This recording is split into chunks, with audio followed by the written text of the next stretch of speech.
അസ്സലാമു അലൈക്കും വറഹ്മത്തുള്ളാഹി. പ്രിയപ്പെട്ട സത്യവിശ്വാസികളെ, ബദർ യുദ്ധം എന്ന് കേൾക്കാത്തവരായി ലോകത്ത് ആരും തന്നെ ഉണ്ടാവാൻ സാധ്യതയില്ല. ബദർ ഏറ്റവും ശ്രേഷ്ഠവും ഏറ്റവും ശ്രദ്ധേയവുമായ ഒരു യുദ്ധമായിരുന്നു എന്ന് എല്ലാവർക്കും അറിയാം. ബദർ എന്ന് കേൾക്കുമ്പോഴേക്കും സത്യവിശ്വാസി അഭിമാനം കൊള്ളുകയും അവൻ്റെ അന്തരംഗം രോമാഞ്ചപുളകിതമാവുകയും ചെയ്യാറുള്ളത് പതിവാണ്. ബദർ ഹിജ്റ 2-ാം വർഷം ഒരു റമദാൻ ഷരീഫിൻ്റെ 17-നായിരുന്നു സംഭവിച്ചത്. അതെ, ആ അത്യുജ്വലമായ വിജയമുണ്ടായത് അന്ന് തന്നെയാണ്. ബദർ യുദ്ധത്തിന് ശേഷമുണ്ടായ സകല സമരങ്ങളും സകല പോരാട്ടങ്ങളും അത്യുജ്വലമായ വിജയമായിരുന്നു നേടിത്തന്നിരുന്നത്. അതിൻ്റെ പിന്നിലുള്ള വളരെ പ്രധാനപ്പെട്ട ഒരു ആവേശം, വളരെ പ്രധാനപ്പെട്ട ഒരു ഘടകം ഈ ബദറിൽ ഉണ്ടായ വിജയത്തിൻ്റെ തിളക്കവും അതിൻ്റെ ഈമാനിൻ്റെ ആവേശവും തന്നെയായിരുന്നു. നിരായുധരായ ഒരു ചെറു സംഘത്തിന് മുന്നിൽ സർവായുധ വിഭൂഷിതരായ ഒരു വൻ സംഘം തോറ്റുകൊടുക്കുന്നൊരു ദയനീയമായ അവസ്ഥയായിട്ടാണ് എല്ലാവരും ഈ ബദർ യുദ്ധത്തെ നിരീക്ഷിക്കുന്നത്. നബി സല്ലല്ലാഹു അലൈഹി വസല്ലം സ്വന്തമായി ഏറ്റെടുത്ത് നയിച്ച പ്രഥമമായ യുദ്ധമായിരുന്നു ബദർ എന്നുള്ളത്. അതെ, വിശുദ്ധ ഖുർആൻ ഷരീഫിൽ പ്രത്യേകമായി പേരെടുത്ത് പരാമർശിക്കപ്പെട്ട ഏക യുദ്ധത്തിന്റെ പേരാണ് ബദർ. അതിൽ നിന്ന് തന്നെ നമുക്ക് ആ യുദ്ധത്തിന്റെ പ്രാധാന്യം എത്രത്തോളം ഉണ്ട് എന്നുള്ളത് മനസ്സിലാക്കാവുന്നതാണ്. ചെറിയൊരു മുസ്ലിം സൈന്യത്തെ അംഗബലം കൊണ്ടും പ്രതാപം കൊണ്ടും മേനിയഴവ് കൊണ്ടും എല്ലാം കൊണ്ടും തികഞ്ഞ ഒരു വൻ സൈന്യം അവർ കരുതിയത് ഈ ചെറു സംഘത്തെ ഏതാനും നിമിഷങ്ങൾക്കുള്ളിൽ തീർക്കാൻ കഴിയുമെന്നുള്ള വലിയൊരു ചിന്തയും വിചാരവും അവർക്കുണ്ടായിരുന്നു.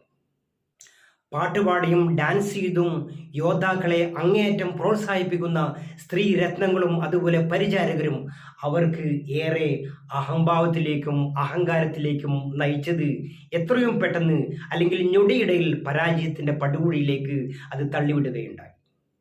ഇസ്ലാമിലെ വളരെ പ്രഥമമായ യുദ്ധമായിട്ട് പോലും വമ്പിച്ച വിജയം ഈ കുറച്ചാളുകൾക്ക് നേടിക്കൊടുത്തതിൻ്റെ പിന്നിലുള്ള രഹസ്യം എന്താണെന്നുള്ളത് ചരിത്രകാരന്മാരും മറ്റും വിലയിരുത്തുന്നത് മുഹമ്മദ് നബി സല്ലല്ലാഹു അലൈഹി വസല്ലമയുടെ അഗാധമായ യുദ്ധതന്ത്രം ഒന്നുകൊണ്ട് മാത്രമായിരുന്നു എന്ന് അവർ വിലയിരുത്തുന്നുണ്ട്. ഇവിടെ മുസ്ലിം ശക്തിയും ശത്രു ശക്തിയും കൂടി ഒന്ന് താരതമ്യം ചെയ്ത് നോക്കിക്കഴിഞ്ഞാൽ നമുക്ക് വളരെ വ്യക്തമാണ്.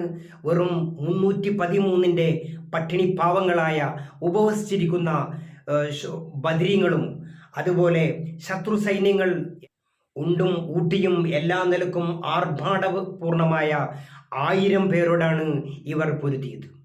അതുപോലെ കേവലം 2 കുതിരകൾ മാത്രം മുസ്ലിം പക്ഷത്തുണ്ടാകുമ്പോൾ 100 കുതിരകളായിരുന്നു ശത്രുപക്ഷത്തുണ്ടായിരുന്നത്. വെറും 70 ഒട്ടകങ്ങൾ മാത്രം മുസ്ലിം പക്ഷത്തുണ്ടായപ്പോൾ 170 ഒട്ടകങ്ങളായിരുന്നു ശത്രുപക്ഷത്ത് ഉണ്ടായിരുന്നത്.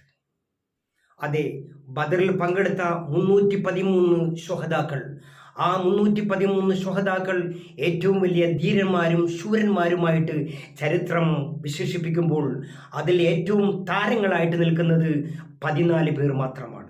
ആ 14 പേർ മുഹാജിറുകളിൽ നിന്നുള്ള 6 ആളുകളും അൻസാറുകളിൽ നിന്നുള്ള 8 ആളുകളും അടങ്ങുന്ന അവരായിരുന്നു അന്നത്തെ ഏറ്റവും ബഹുമാനിക്കപ്പെടുന്ന ശുഹദാക്കൾ.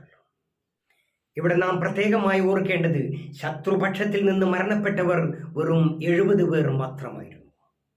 പ്രിയപ്പെട്ട സത്യവിശ്വാസികളെ, ഇവിടെ നാം പ്രത്യേകമായി ഓർക്കേണ്ട ഒരു കാര്യം, ഒരു വിജയത്തിൻ്റെ അല്ലെങ്കിൽ ഒരു യുദ്ധത്തിൻ്റെ വിജയത്തിൻ്റെ പിന്നിലുള്ള രഹസ്യം വെറും ആൾബലമോ അല്ലെങ്കിൽ ആയുധബലമോ മാത്രമല്ല എന്നും അതിൻ്റെ പിന്നിൽ മറ്റെന്തോ ഒരു രഹസ്യമുണ്ട് എന്നുകൂടി നാം മനസ്സിലാക്കേണ്ടതുണ്ട്.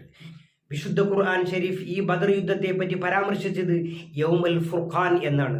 സത്യാസത്യ വിവേചനത്തിൻ്റെ നാള് എന്നാണ് ഇതിനെ പരാമർശിക്കുന്നത്.